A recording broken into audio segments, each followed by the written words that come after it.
പ്രിയപ്പെട്ട പ്രേക്ഷകരെ നമസ്കാരം. 2026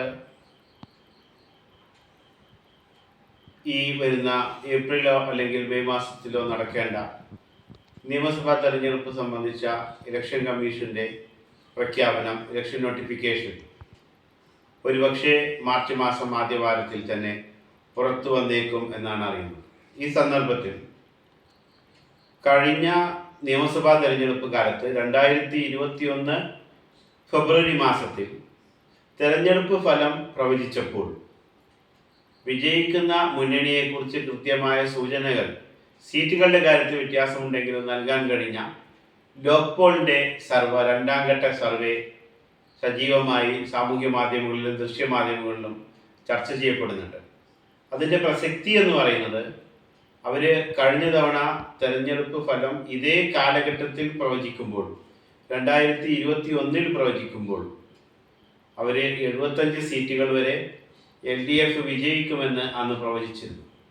99 സീറ്റുകളിലാണ് അന്ന് LDF വിജയിച്ചത്. അപ്പോൾ ആ ഒരു ട്രെൻഡ് മനസ്സിലാക്കാൻ, സംസ്ഥാനത്ത് ഉടനീളമുള്ള ആ ഒരു പൊതുവായിട്ടുള്ള രാഷ്ട്രീയ ചിത്രം മനസ്സിലാക്കാൻ അവർക്ക് സാധിച്ചിരുന്നു എന്നുള്ളതാണ് നമ്മൾ അതിൽ നിന്ന് മനസ്സിലാക്കേണ്ടത്. അത്തരമൊരു പശ്ചാത്തലത്തിൽ അവരിപ്പോൾ നടത്തിയിരിക്കുന്ന സർവേ വളരെ ശ്രദ്ധേയമാണ്. അതുപോലെ തന്നെ അവർ നടത്തിയിരിക്കുന്ന സർവേയെ നമുക്ക് ജനുവരി മാസത്തിൽ അവർ നടത്തിയിട്ടുള്ള 14-ാം തീയതി മുതൽ, ജനുവരി 14-ാം തീയതി മുതലുള്ള ദിവസങ്ങളിൽ അവർ നടത്തിയിട്ടുള്ള സർവേയുമായിട്ട് നമുക്ക് താരതമ്യപ്പെടുത്തി നോക്കാവുന്നതാണ്. ഈ ഒരു സർവേയുടെ ഘട്ടത്തിലേക്ക്, അതിൻ്റെ സൂചനകളിലേക്ക് കടക്കുമ്പോൾ നമ്മൾ വിവിധ ഇമേജസ് ഡിസ്പ്ലേ ചെയ്തുകൊണ്ട് അത് കാണിക്കുന്നതാണ്. അതോടൊപ്പം തന്നെ ഈ സർവേ നടത്തുന്നതിൻ്റെ ഭാഗമായിട്ട് അവർ സംസ്ഥാനത്തെ 3 മേഖലകളായി തിരിച്ചിട്ടുണ്ട്. സാധാരണ രീതിയിൽ പാലക്കാട് ജില്ലയെ മലബാറിൻ്റെ ഭാഗമായിട്ടാണ് ഉൾപ്പെടുത്താറുള്ളതെങ്കിൽ ലോക് പോളിൻ്റെ സർവേയിൽ കാസർഗോഡ്, കണ്ണൂർ, വയനാട്, കോഴിക്കോട്, മലപ്പുറം ജില്ലകളെ വടക്കൻ കേരളമായിട്ടും സെൻട്രൽ കേരള, മധ്യ കേരളം അല്ലെങ്കിൽ തിരുവിതാംകൂർ, മധ്യ തിരുവിതാംകൂർ എന്ന് നമ്മൾ സാധാരണ പറയുന്ന ആ പ്രദേശമായിട്ട് അവർ പാലക്കാട്, തൃശ്ശൂർ, എറണാകുളം, കോട്ടയം, ഇടുക്കി ജില്ലകളെ ഉൾക്കൊള്ളിച്ചിരിക്കുന്നു. പിന്നീട് വരുന്ന ആലപ്പുഴ, പത്തനംതിട്ട, കൊല്ലം, തിരുവനന്തപുരം ജില്ലകളിലെ 39 സീറ്റുകളെ അവർ തെക്കൻ ജില്ലകളിലെ സീറ്റായി കാണുന്നു. അപ്പോൾ ഇതിലേക്ക് നമ്മൾ കടന്നു കഴിഞ്ഞാൽ മധ്യ തിരുവിതാംകൂറിലെ 53 സീറ്റുകളിൽ UDFന് 30 സീറ്റുകളിൽ മുൻതൂക്കമുള്ളതായിട്ടാണ് സർവേ പ്രവചിച്ചിരിക്കുന്നത്. അതേസമയം ഈ മലബാറിലെ കാസർഗോഡ് മുതൽ മലപ്പുറം വരെയുള്ള 5 ജില്ലകളിലെ ഫലത്തെ അവർ കാണുന്നത്, അവിടെയുള്ള 53 സീറ്റുകൾ, 48 സീറ്റുകൾ, 53 അല്ല 48 സീറ്റുകൾ. ഈ 48 സീറ്റുകളിൽ 32 സീറ്റുകളിൽ UDF വിജയിക്കാൻ സാധ്യതയുള്ളതായിട്ടാണ് സർവേ പ്രവചിക്കുന്നത്. മധ്യ തിരുവിതാംകൂറിൻ്റെ രാഷ്ട്രീയത്തെക്കുറിച്ച് പറയുമ്പോൾ ചില കാര്യങ്ങൾ പറയേണ്ടതുണ്ട്. എന്തുകൊണ്ടാണ് മധ്യ തിരുവിതാംകൂറിലെ ഫലം UDFന് അനുകൂലമാകുന്നത്? മുമ്പ് ക്രൈസ്തവ സമൂഹത്തിൻ്റെ പിന്തുണ ചെറിയ രീതിയിൽ BJPക്കും വലിയ രീതിയിൽ കഴിഞ്ഞ നിയമസഭാ തെരഞ്ഞെടുപ്പിൽ LDF ലഭിക്കേണ്ടായി. കഴിഞ്ഞ ലോക്സഭാ തെരഞ്ഞെടുപ്പിലും ചിലയിടങ്ങളിൽ ക്രൈസ്തവ ന്യൂനപക്ഷങ്ങളുടെ വോട്ട് 2024 BJPക്ക് ലഭിച്ചു എന്ന് കരുതുന്നവരുണ്ട്. അത് വസ്തുതകളുണ്ടാകാം. പറഞ്ഞു വരുന്നത്,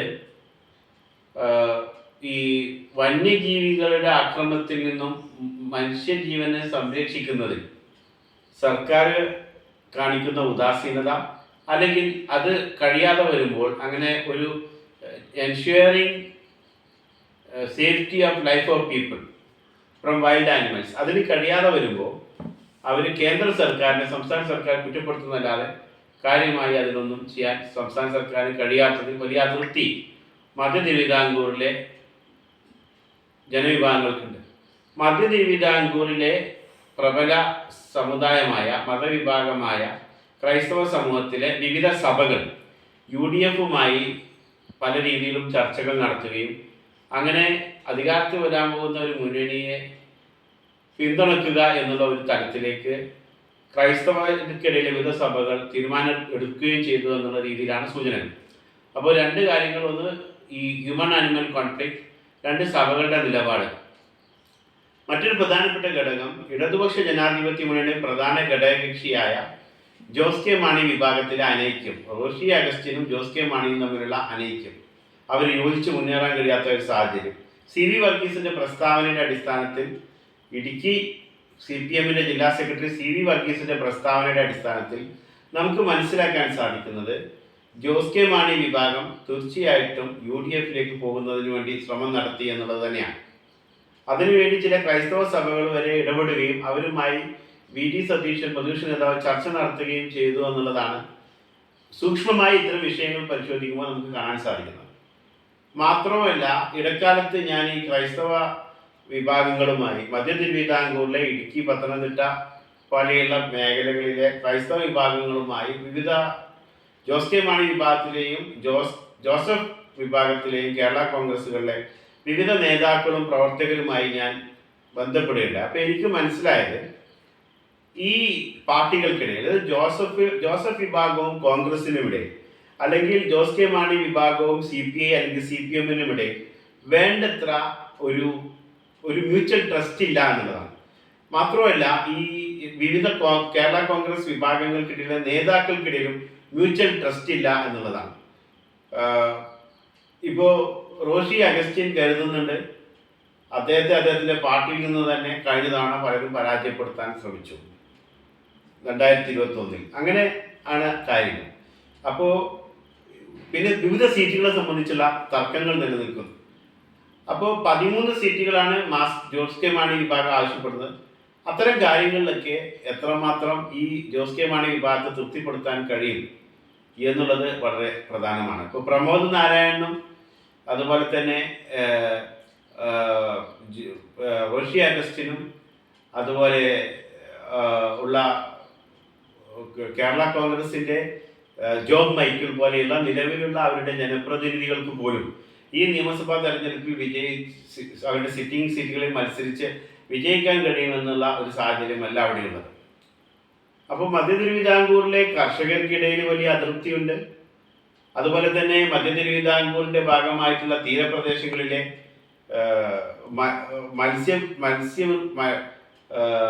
എന്താണ് പറയുക, ആ ഫിഷറീസ് മേഖലയിൽ മത്സ്യത്തൊഴിലാളികളും അല്ലെങ്കിൽ ആ മത്സ്യബന്ധനത്തെ അതിനെ ഒരു സോഴ്സ് ഓഫ് ലൈവ്ലിഹുഡായി കാണുന്ന, അതിനൊരു ജീവിതോപാധിയായി കാണുന്ന ജനവിഭാഗങ്ങൾക്കിടയിലും വലിയ അതൃപ്തി സർക്കാരിനെതിരെ നിലനിൽക്കുന്നു എന്നാണ് കാണാൻ കഴിയുന്നത്. ഇനി തെക്കൻ തിരുവിതാംകൂറിലേക്ക് നമ്മൾ പോകുമ്പോൾ നമുക്ക് കാണാൻ കഴിയുന്നത് ഈ പത്തനംതിട്ട, ആലപ്പുഴ, കൊല്ലം, തിരുവനന്തപുരം മേഖലയിൽ LDF അനുകൂലമായ ഒരു മുൻതൂക്കം, ചെറിയൊരു മുൻതൂക്കം LDF അനുകൂലമായിട്ടുണ്ട്. LDF അവിടെ ഈ 39 സീറ്റുകളിൽ, ഈ പറഞ്ഞ ജില്ലകളിലെ 39 സീറ്റുകളിൽ മാക്സിമം 23 സീറ്റുകൾ വരെ നേടാൻ സാധ്യതയുണ്ട്. UDF ആകട്ടെ 17 സീറ്റുകൾ നേടാൻ സാധ്യതയുണ്ട്. ഈ വിവിധ മുന്നണികൾക്കിടയിലുള്ള വോട്ട് ഷെയറിൻ്റെ കാര്യത്തിൽ 4% മാത്രമേ വ്യത്യാസമുള്ളൂ എന്ന് കാണാവുന്നതാണ്. അതുകൊണ്ട് തന്നെ ഇതിന് മാറ്റം വരാം. NDAക്ക് സംസ്ഥാനത്ത് ആകെ നേടാൻ കഴിയുന്ന സീറ്റുകളായിട്ട് 0 മുതൽ 2 സീറ്റുകൾ വരെ നേടാൻ സാധ്യതകളായി കാണും. ഇത് സംബന്ധമായിട്ട് 1-2 കാര്യങ്ങൾ സൂചിപ്പിച്ച് നമുക്ക് ബാക്കി കാര്യങ്ങൾ പിന്നീട് വിശകലനം ചെയ്യാം.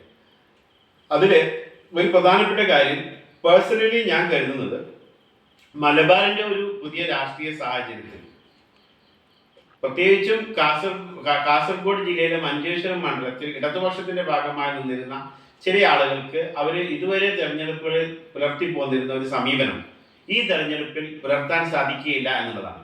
അതിൻ്റെ അനന്തരഫലമായിട്ട്, അതിൻ്റെ ഒരു ഫലം എന്ന നിലയ്ക്ക് മഞ്ചേശ്വരത്ത് BJPക്ക് വിജയിക്കാനുള്ള സാധ്യതയുണ്ട് എന്നാണ് ഞാൻ കരുതുന്നത്. തിരുവനന്തപുരം ജില്ലയിലെ ഏതെങ്കിലും ഒരു അസംബ്ലി സെഗ്മെന്റിൽ BJPക്ക് വിജയിക്കാൻ കഴിയുന്നതിനേക്കാൾ കൂടുതൽ BJPയുടെ വിജയ സാധ്യത മഞ്ചേശ്വരത്തുണ്ട് എന്നുള്ളതാണ്. അങ്ങനെ വരുമ്പോൾ എന്നാൽ തന്നെ അവർ വിജയിച്ചോളാം. കാരണം സ്ഥാനാർത്ഥി നിർണയം, ആ സ്ഥാനാർത്ഥി അവിടുത്തെ പ്രാദേശികമായി എത്രമാത്രം അവിടുത്തെ പ്രാദേശികമായ പ്രവർത്തകർക്കിടയിൽ എത്രമാത്രം ആക്സെപ്റ്റബിൾ ആണ് എന്നുള്ളതൊക്കെ വിവിധ ഘടകങ്ങളാണ്. അതുപോലെ ഈ കഴക്കൂട്ടം, വട്ടിയൂർക്കാവ് പോലെയുള്ള ഏതെങ്കിലും അസംബ്ലി സെഗ്മെന്റ്സ് BJP വിജയിക്കുകയാണെങ്കിൽ, നിയമമൊക്കെ വിജയിക്കുകയാണെങ്കിൽ, നമ്മൾ മനസ്സിലാക്കേണ്ടത് ഇത് നിലവിൽ മുൻ മന്ത്രിമാരും അല്ലെങ്കിൽ ഇപ്പോഴത്തെ മന്ത്രി ഒക്കെ പ്രതിനിധാനം ചെയ്യുന്ന അതുപോലെ തന്നെ തിരുവനന്തപുരം സെൻട്രലും ബി ജെ പിക്ക് സ്വാധീനമുള്ള ഒരു മേഖലയാണ്. അവിടെയാണ് പിന്നെ ആന്റണി രാജു ജനപ്രതിനിധിയായിരുന്നത്. അപ്പോൾ ആ ഒരു കേസും മറ്റു കാര്യങ്ങളും നമുക്കറിയാം. അപ്പോൾ അങ്ങനെ വരുമ്പോൾ ബി ജെ പി അവിടെ നിന്ന് ഏതെങ്കിലും സീറ്റ് നേടുകയാണ് എങ്കിൽ, അല്ലെങ്കിൽ ഒരു രാഷ്ട്രീയ മുന്നേറ്റം ഉണ്ടാക്കുകയാണ് എങ്കിൽ, അവിടെ നിലവിൽ കോവളത്ത് വിൻസെന്റ് മാത്രമാണ് യു ഡി എഫിന്റെ പ്രതിനിധിയായ തിരുവനന്തപുരം ജില്ലയിലെ 14 മണ്ഡലങ്ങളിൽ ഉള്ളത്. അങ്ങനെ നോക്കുമ്പോൾ യു ഡി എഫിന് അവിടെ ബി ജെ പി ഉണ്ടാക്കുന്ന ഒരു മുന്നേറ്റം കൊണ്ട് ഒരു സീറ്റും നഷ്ടപ്പെടാനില്ല. കാരണം കോവളത്ത് ഞാൻ പരിശോധിച്ചപ്പോൾ ചെറിയ ഒരു പെർസെൻറ്റേജ് വോട്ട് മാത്രമാണ് ബി ജെ പി നേടുന്നത്. ബി ജെ പി കോവളത്ത് ഒരു വിജയസാധ്യതയുള്ള ഒരു പാർട്ടിയായി മാറുന്നില്ല. അപ്പോൾ വട്ടിയൂർക്കാവോ നേമത്തോ കഴക്കൂട്ടത്തോ ബി ജെ പി വിജയിക്കുകയാണെങ്കിൽ ultimately it will lead to a decline in the number of seats that LDF is going to win എന്ന സാഹചര്യമാണ് ഉള്ളത്. അപ്പോൾ ഇതൊക്കെയാണ് രാഷ്ട്രീയ സാഹചര്യങ്ങൾ. ഈ സർവേ ഇതുപോലെ തന്നെ ശരിയായിക്കൊണ്ടാണ്. വട്ടിയൂർക്കാവിലൊക്കെ ബി ജെ പിക്കകത്ത് സ്ഥാനാർത്ഥി മോഹികളുടെ എണ്ണം വളരെ കൂടുതലാണ്. അപ്പോൾ അത് കാരണമായിട്ട് ബി ജെ പിക്കകത്ത് എങ്ങനെയാണ് ആ സാഹചര്യം രൂപപ്പെടുക എന്നുള്ളത് നമുക്കറിയില്ല. പ്രധാനമന്ത്രി നരസിംഹറാവു തിരുവനന്തപുരത്ത് വന്നിട്ട് കാര്യമായി ഒന്നും പ്രഖ്യാപിച്ചില്ല എന്ന് കരുതുന്ന ആളുകൾ തിരുവനന്തപുരത്തുണ്ട്.